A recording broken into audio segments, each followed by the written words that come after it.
హైదరాబాద్ గాజుల రామారంలో ఇద్దరు పిల్లలను చంపి తల్లి ఆత్మహత్య చేసుకున్న ఘటన తీవ్ర కలకలం రేపింది. నిన్న జరిగిన ఘటనపై పోలీసులు విచారణ చేస్తున్నారు. ఘటనా స్థలం నుంచి 7 పేజీల సూసైడ్ లేఖను స్వాధీనం చేసుకున్నారు. కొడుకుల కంటి సమస్యను తట్టుకోలేకనే చంపారని తల్లి తేజస్విని లేఖలో రాసింది.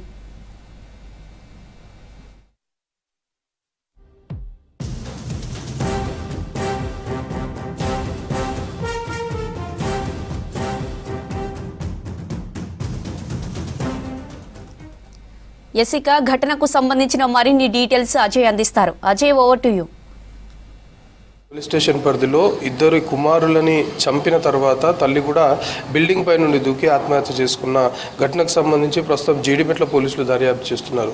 ఏదైతే జీడిమెట్ల పోలీస్ స్టేషన్ పరిధిలోని బాలాజీ లేఅవుట్లో ఉన్నటువంటి ఒక అపార్ట్మెంట్ సంబంధించి సెకండ్ ఫ్లోర్ 204 ఫ్లాట్లో నివాసం ఉంటున్నటువంటి వెంకటేశ్వర రెడ్డి కుటుంబానికి ఇద్దరు పిల్లలు, అతని భార్యతో పాటు వెంకటేశ్వర రెడ్డి ఇక్కడ నివాసం ఉంటున్నాడు. ఇక్కడే స్థానికంగా ఉంటున్నటువంటి ఒక పరిశ్రమలో కూడా గత 4 సంవత్సరాలుగా అతను పనిచేస్తున్నాడు. నిన్న వెంకటేశ్వర రెడ్డి ఉద్యోగానికి వెళ్ళిన తర్వాత నిన్న అరౌండ్ 4 o'clock సాయంత్రము 4 గంటల టైంలో ఈ అపార్ట్మెంట్ సంబంధించి పైనుండి తేజస్విని, వెంకటేశ్వర రెడ్డి భార్య తేజస్విని అపార్ట్మెంట్ 5వ అంతస్తు నుండి కింద దూకి భారీ శబ్దం రావడంతో అపార్ట్మెంట్ సంబంధించిన వాళ్ళందరూ కూడా గమనించి పోలీసులకు సమాచారం అందించారు. ఎట్ ది సేమ్ టైం ప్రస్తుతం మనం ఏదైతే విజువల్లో చూస్తున్నామో ఇదే ఫ్లాట్లోకి వాళ్ళు నివాసం ఉంటున్న ఫ్లాట్ వద్దకు కూడా అటు పోలీసులు అపార్ట్మెంట్ సంబంధించిన వాసులు వచ్చి చూడగా ఇద్దరు కుమారులు కూడా ఇంట్లో, ఒకళ్ళు కిచెన్లో, మరొకళ్ళు ఇంకొక రూమ్లో, అటు పెద్ద కుమారుడు హర్షిత్ రెడ్డితో పాటు ఆశిష్ రెడ్డి ఇద్దరిని కూడా అతి కిరాతకంగా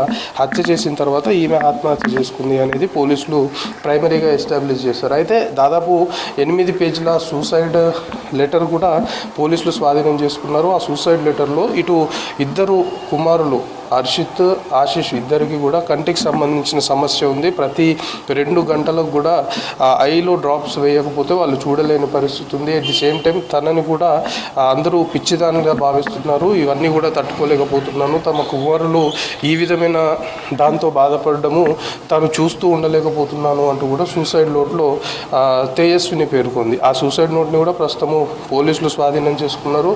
మనం విజువల్లో చూడవచ్చు. ఇటు పిల్లలకు సంబంధించి ఇటు హర్షిత్ రెడ్డి, ఆశిష్ సంబంధించి వాళ్ళు రోజు ఆడుకునేవారు. ఇక్కడ బ్యాట్ కావచ్చు, బాల్ అన్నీ కూడా 204 ఫ్లాట్స్ సంబంధించి వాళ్ళ ఇంటి వద్దనే ఉన్నాయి. అట్ ది సేమ్ టైం చెప్పులు, షూస్, చిన్నపిల్లలు కాబట్టి రెగ్యులర్గా వాళ్ళు ఆడుకునేవారు అనేది కూడా అపార్ట్మెంట్ సంబంధించిన వాళ్ళు చెప్తున్నారు. అయితే అపార్ట్మెంట్ సంబంధించిన వారి నుండి మనకి ప్రైమరీగా అందుతున్న ఇన్ఫర్మేషన్ని బట్టి తేజస్విని కూడా ఎవరితో ఎక్కువగా కలవకపోయేది, ఆమె మానసిక పరిస్థితి కూడా సరిగ్గా ఉండకపోయేది అనేది కూడా స్థానికంగా కొందరు చెప్తున్నారు. ఇప్పటికే పోలీసులు కూడా కేసు నమోదు చేసుకున్నారు, దర్యాప్తు చేస్తున్నారు. స్థానికులకు సంబంధించిన స్టేట్మెంట్ని కూడా రికార్డ్ చేశారు. దాంతోపాటు ఇటు కుటుంబ సభ్యులకు సంబంధించి కూడా పూర్తి స్థాయిలో వివరాలు సేకరిస్తున్నారు. అంటే ఎంతకాలంగా ఈ విధంగా తేజస్విని బిహేవ్ చేస్తుంది, ఎవరితో కలవకుండా ఉండడానికి గల కారణాలు ఏంటి కావచ్చు, లేకపోతే ఆమె మానసిక పరిస్థితి ఏ విధంగా ఉంటుండే అనే దానిపైన కుటుంబ సభ్యులకు సంబంధించిన స్టేట్మెంట్ కూడా పోలీసులు రికార్డ్ చేస్తున్నారు. సో ఇప్పటికైతే పోలీసులు కేసు దర్యాప్తు చేస్తున్నారు.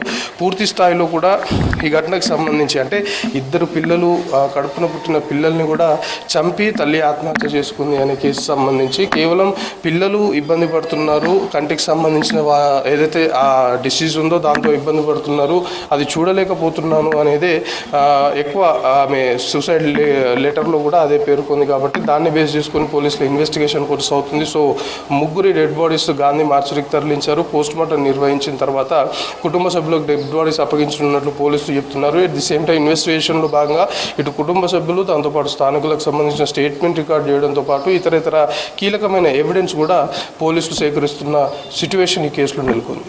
కెమెరా పర్సన్ హర్షతో కలిసి అజయ్ V6 న్యూస్, హైదరాబాద్.